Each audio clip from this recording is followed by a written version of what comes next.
After having been attacked by so many monsters, Claire was on guard for more rock lizards waiting to attack them.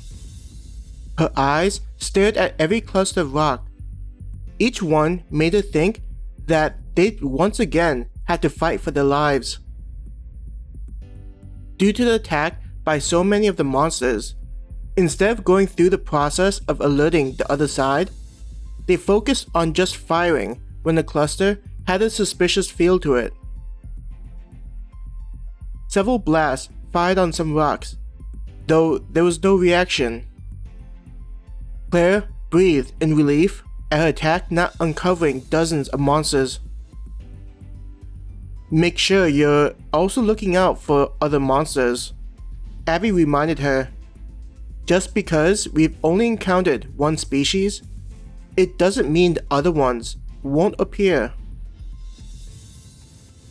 With her sister making her remember the other monsters that could be living around the mountain, Claire nodded. I got too caught up on just worrying about rock lizards. That could have gotten us in trouble, she thought to herself. Thinking of the other monsters, Claire's eyes looked up the sides of the mountain. The path they were taking had sheer walls of solid rock on either side, making it easy for monsters to attack from above.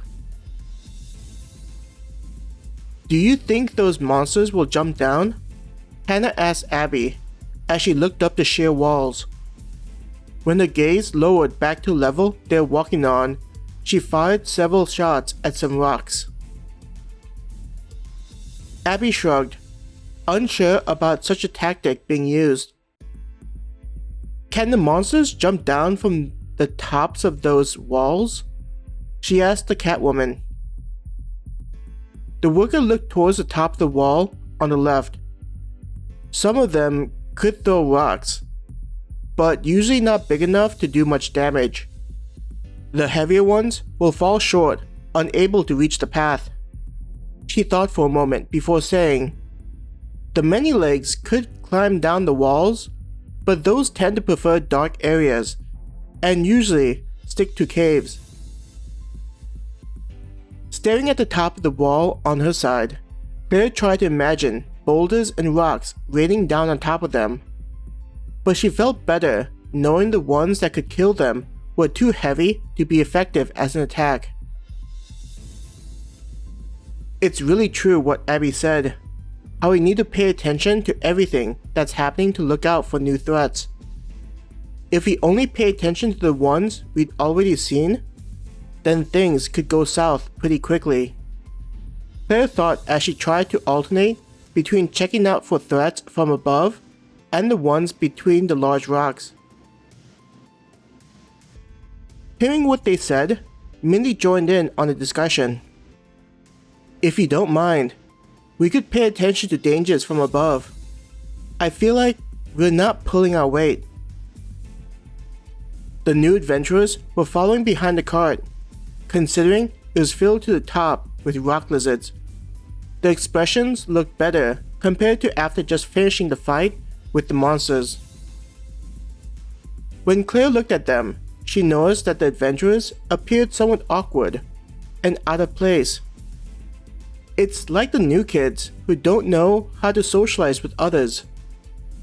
I guess the fight made them realize how ill-prepared they were. Abby turned to them, walking backwards slowly.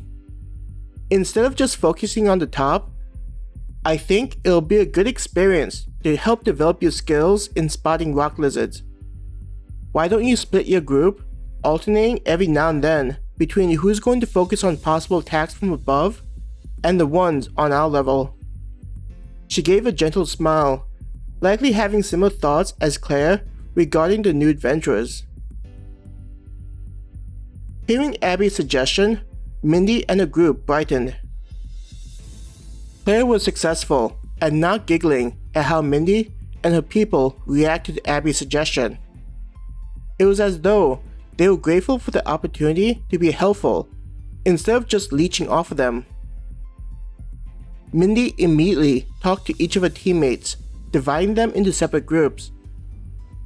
Returning her attention on the large rocks, Claire fired some shots at the cluster to once again not have a reaction.